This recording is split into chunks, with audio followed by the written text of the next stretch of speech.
Welcome back to the show. Are you ready to get things started? Definitely. I would hope so. My first guest tonight was a contestant on the hit MTV reality TV show A Shot at Love 2 with Tila Tequila.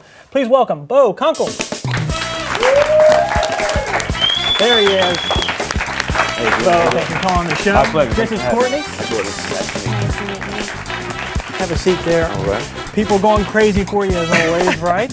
I guess so. Well, let's get people caught up at home about you. Yeah. You were on a TV show, a reality TV show with 30 contestants, 15 guys, 15 girls, all to win the love of one person.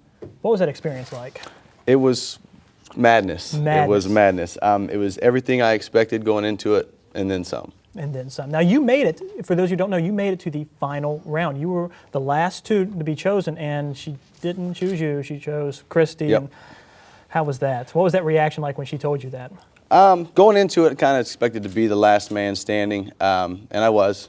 And it came down to me and Christy, the final two, and I was pretty confident going into that finale that I was going to be the one that she chose. To my surprise, she turned me down and picked Christy, who in turn turned her down as well. What goes around comes around. Absolutely, right? Absolutely. So is she that good looking? Because everyone says, oh, she's beautiful. Ashley McNeely was on the show this past year. Is she that good looking? She is actually a lot better looking in person than she is on TV. Really? I think, yeah, she's a very hot woman, and TV doesn't do her justice. Really? Yeah. Now, you had, like we said a second ago, you had 30 people living in this one house. And it's not like living with your friends. I'm sure there was a lot of clashes between the contestants, and you actually got the brunt of that in one episode. Talk about getting part of your face broken, is that correct? That's to use the term lightly, I would suppose broken is the way to put it. For the most part, everybody got along. There was a couple personalities that didn't quite click. Two in particular that did get along really, really well is Douchebag 1 and Douchebag 2. Okay. We'll keep them nameless. Keep them nameless, but if you watch the show, you you'll know exactly who we're talking about. I mean that in the most lighthearted way possible. Yeah. But there was one night there was an elimination. George was a very good friend of everybody on the show. Really good guy, real stand-up guy. He was eliminated, and everybody was pretty distraught about it. Like it was, he was one of the guys that we thought was really there, for the right reasons, and we thought that he would be one of the people to make it towards the end. And after elimination, people had some drinks, and there's some emotions flowing, and douchebag number 2, it was running his mouth like normal, and said some words, and I commented on him pulling his head out of douchebag number 1's. Douchebag number 1 didn't like that very much, so he decided to get up in my face, and we had a bar separating us at first, and because we had a bar in the bedroom. Bar everywhere. Bar everywhere, yeah. Absolutely. There was words exchanged and whatnot. It kind of got de-escalated for a second, and I went out to see what exactly was going to be said and whatnot, and we were actually met in the hallway, and I said, if you're going to say something, say it to my face, and he decided to use his forehead to say it to my face. Caught me with my mouth open and split my jaw right down the middle. 24 hours later, I was on an operating table. They actually gave me a choice whether I wanted to wire my jaw shut or go under the knife and put a plate in there. Oh my goodness. So yeah, it's first broken bone, first surgery. Like I don't have my mom there with me. TV. Yeah, it's kind of unbelievable. It was kind of emotionally.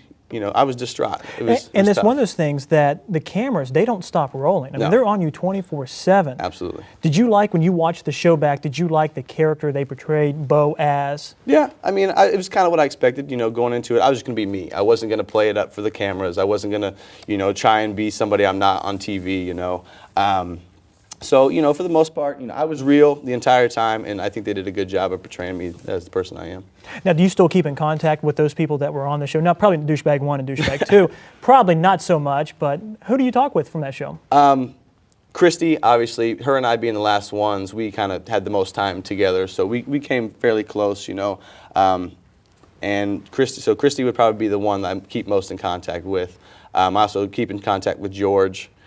One of the guys that everybody loved, very likable guy. So me and him keep contact. Also, I talk to Nick and the two, the Super Twins every once in a while.